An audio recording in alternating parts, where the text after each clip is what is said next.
Bonjour à tous et bienvenue sur Harmonices Mundi.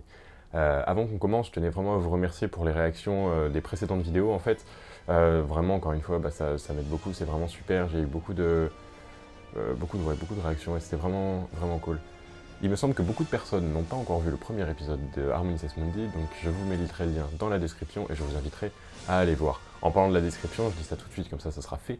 Il y a enfin un compte Instagram et une page Facebook pour la chaîne YouTube, donc vous avez bien sûr les liens dans la description. Et encore une fois, allez voir cette description, il y aura des trucs intéressants comme des contacts, des liens utiles, des renvois vers d'autres vidéos, mes sources également. Et puis petit lexique et des petites précisions sur ce que je dis dans la vidéo si c'est nécessaire, si jamais je me rends compte au montage ou après, ou selon même d'ailleurs vos commentaires, vos messages. Bref, on aura le temps de construire ça. Donc là, on a à peu près fait le tour, donc on va pouvoir rentrer dans le vif du sujet.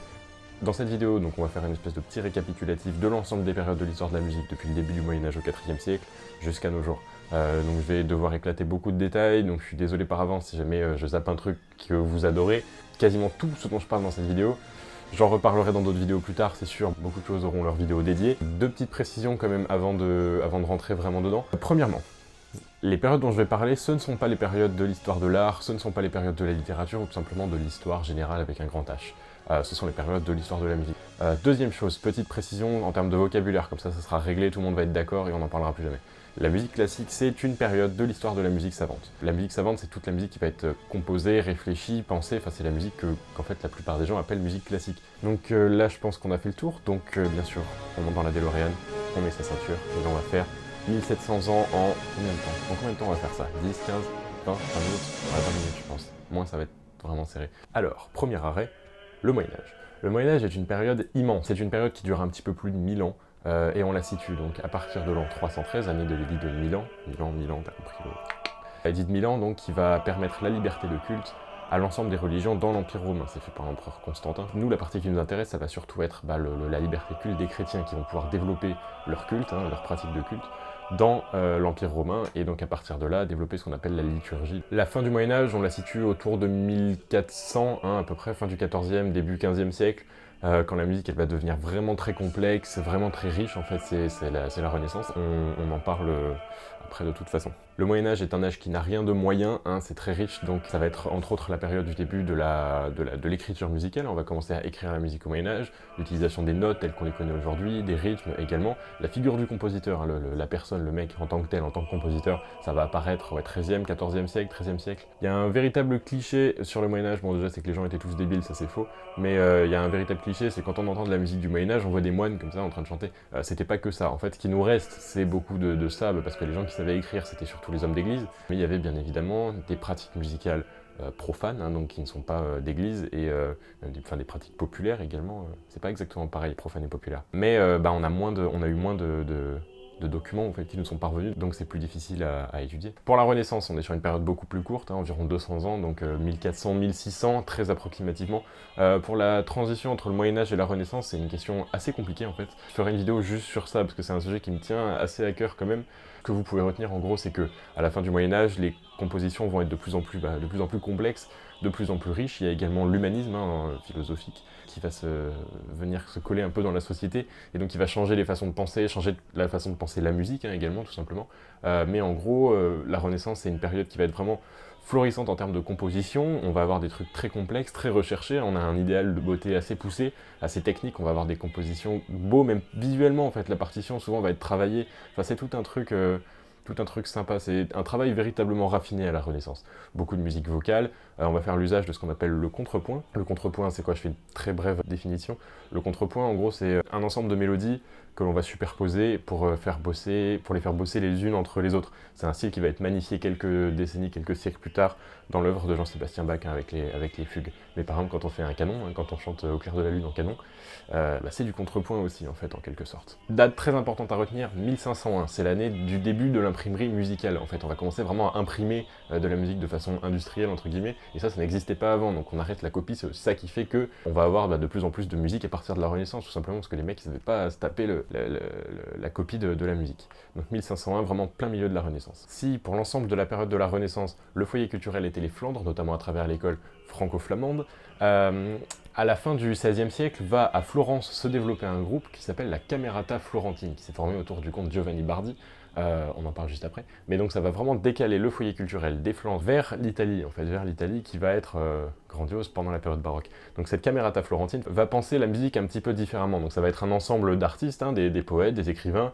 des compositeurs, des musiciens, mais également des humanistes, des philosophes humanistes. Et donc au fur et à mesure, on va essayer de se détacher un petit peu des polyphonies très riches, de la musique très complexe de la Renaissance, pour en fait se rapprocher d'un idéal de beauté qui serait plus proche de la grande monodie grecque. En fait, on va avoir une sorte de mélancolie de la Grèce antique, et on va essayer de s'en rapprocher pour la période baroque. Cette philosophie, on va la retrouver dans beaucoup d'art, en fait, également dans la peinture, dans la sculpture, ou dans l'architecture, on se rapproche un petit peu de l'antique.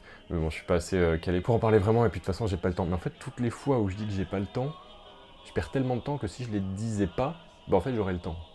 C'est glauque. Comme je le disais, donc la Camerata florentine, à Florence, hein, autour du comte Bardi, va se développer et donc va faire de l'Italie un véritable foyer culturel pour la période qui suit juste après, la période baroque. Période baroque, donc on la situe à peu près entre 1600 et 1750. Alors 1600, c'est plutôt 1607, l'année où l'on a donné le tout premier opéra. C'était l'Orfeo de Monteverdi. Vous pouvez très bien aller écouter ça en tapant tout simplement Orfeo avec un F Monteverdi, et en l'écoutant, vous verrez que cette idée selon laquelle on se rapproche un petit peu de la monodie grecque, même si c'est à travers des clichés qu'on a aujourd'hui, vous allez comprendre ce que je voulais dire. Et donc jusqu'à 1750, année de la mort de Jean-Sébastien Bach. Donc sur cette période qui a duré à peu près un siècle et demi, il s'est passé pas mal de choses, hein. On est toujours dans de la musique qu'aujourd'hui on appelle ancienne, c'est assez réducteur en fait. Ça va donc être cette période des premiers opéras, des musiques d'ensemble, la musique des rois en fait, ça va être tout ça.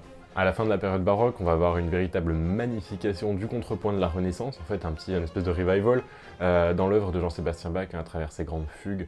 Vous tapez juste fugue Jean-Sébastien Bach sur YouTube, vous allez voir, c'est pas dur. De toute façon, je mettrai plein de liens de musique dans la description selon les périodes. D'ailleurs, pour la petite anecdote, Jean-Sébastien Bach, quand il écrivait, plus personne écrivait vraiment dans ce style-là, en fait, dans un style, il utilisait beaucoup le contrepoint dont je parlais tout à l'heure, et plus personne trop faisait ça, et c'était un petit peu le petit papa gentil, tu vois, Bach.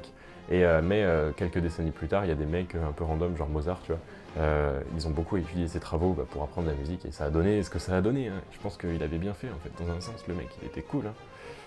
Ah là là, papa Bach. Et voilà, on y est enfin, la période que vous attendiez tous avec impatience, mesdames, mesdemoiselles et messieurs, j'annonce. Le classicisme, le classique, on peut l'appeler un peu comme on veut, enfin non, c'est pas vrai ça. C'est un terme qui va à la fois désigner la période et le style de ce que l'on appelle la première école de Vienne, donc composée entre autres de Haydn, Mozart, Beethoven, donc ça c'est des compositeurs vraiment classiques en fait. Donc là on a une petite migration quand même du monde culturel, au moins en musique, vers les pays germaniques. Comment dire, le classicisme, c'est classique en fait, hein. Il n'y a pas de...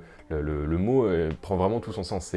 On fait pas d'exubérance, pas de folie, mais on a une musique très scolaire, très écrite en fait. Ce qu'on retient quand on a une partition de Mozart sous les yeux, c'est très harmonique, très vertical, très carré, c'est posé quoi. Il n'y a pas de place pour l'aléatoire. Période classique, il s'est passé beaucoup de choses. C'est une période qui dure à peu près 80 ans, 70 ans, et 1750, donc la mort de Jean-Sébastien Bach, jusqu'en 1820 en fait, quand le romantisme va avoir vraiment beaucoup trop d'impact sur la musique pour qu'on puisse encore appeler ça du classicisme. Mais c'est une transition, hein, vous vous doutez bien qu'à chaque fois, c'est pas un mec qui s'est dit bon, maintenant le classicisme c'est fini, on va faire du romantisme. Et ils étaient tous là, oh putain oui, il a raison, c'est bien et tout. Non, pas du tout, hein, ça s'est fait sur plusieurs années, plusieurs décennies même parfois. J'en profite, j'en ai parlé un petit peu avant, c'est la transition subtile, t'as rien vu venir, là on est déjà dans le romantisme. Le romantisme, on le situe entre 1820 et 1900, hein, fin du 19e siècle tout simplement. Mais déjà dès 1760, hein, donc à peine une dizaine d'années après la fin de la période baroque et de la mort de Jean-Sébastien Bach, en Angleterre va émerger The Graveyard Poets. The Graveyard Poets, c'est donc les poètes du cimetière. C'est un groupe de poètes et d'écrivains qui va montrer une véritable fascination pour la mort, le deuil, les cimetières, les trucs glauques et la fatalité, c'est super cool. Aux alentours de 1800, donc une quarantaine d'années plus tard, à Iéna en Allemagne, on va avoir à peu près la même chose, hein, donc ça sera le premier romantisme allemand. Il faut savoir que le romantisme avant tout c'est un mouvement littéraire, hein, pas autre chose, c'est littéraire. C'est après, ça va influencer les autres arts, notamment la musique. C'est pour ça que nous, on place la séparation un petit peu après, aux alentours de 1820, sinon il n'y aurait pas de classicisme, on parlerait plus jamais de musique classique. Donc comme vous pouvez vous en douter, il y avait déjà une influence très romantique sur la musique de Beethoven, mais on ne le range pas encore dans le romantisme, on va le laisser dans son classicisme, parce qu'il était très bien là-bas. Et le romantisme, donc ça va commencer avec des compositeurs comme Schubert, puis Schumann et Chopin. Enfin, Schumann et Chopin, ils sont nés tous les deux en 1810, ils sont pas morts la même année par contre. ne vous faites pas avoir. C'est également la période de l'avènement du piano moderne qui va permettre de jouer plus vite, hein, déjà beaucoup plus vite. Cet avènement du piano, donc cette nouvelle technique de facture de piano, il y a plein de trucs intéressants là-dessus d'ailleurs, ça va permettre le développement d'une volonté de virtuosité dans la technique pianistique. Et à la fin du siècle, à la fin du 19e, il y a un compositeur super cool qui s'appelle Franz Liszt. Et lui, ça va vraiment être la superstar, il avait des mains super grandes, les pianistes savent de quoi je parle. Parle de superstar, petite transition subtile, encore une fois, t'as rien vu. C'est parce qu'au 19e siècle, à la période romantique, on va avoir une véritable démocratisation du concert public, en fait. Les gens vont pouvoir payer et prendre une place de concert, aller s'asseoir et tout, parce que bien sûr, ça n'a pas toujours été le cas. Le 19e siècle, on peut le diviser en fait en deux temps, ça je vous l'avais pas dit. Sur la seconde moitié du siècle, en fait, il y a quelque chose qui s'appelle le post-romantisme. J'ai l'impression de dire un truc terrible. Le post-romantisme, donc c'est toujours le romantisme, mais c'est un petit peu après, donc on l'appelle le post-romantisme, c'est vachement compliqué à comprendre d'ailleurs. On appelle ça le post-romantisme parce que déjà, il ne va pas que y avoir ces idées de mort super glauques. Enfin, déjà, il n'y avait pas que ça avant, mais ça va évoluer un petit peu. Et puis surtout, on va avoir une nouvelle façon en fait, de penser la musique. On va avoir un vrai développement des grands orchestres, des grandes symphonies. Hein. Wagner, il va composer des opéras de 15 heures, ça lui pose aucun problème. C'est un peu exagéré, mais dans l'idée, là, hein, vraiment, on va avoir des orchestres énormes avec des centaines de musiciens, des trucs qu'on peut faire que en théorie, hein, qu'on peut pas faire en vrai parce que c'est trop gros. En fait, on n'a pas les salles qui sont faites pour accueillir autant de musiciens. On va faire vraiment des usines à son. Il va y avoir d'autres idées qui vont venir se rajouter à la musique hein, également.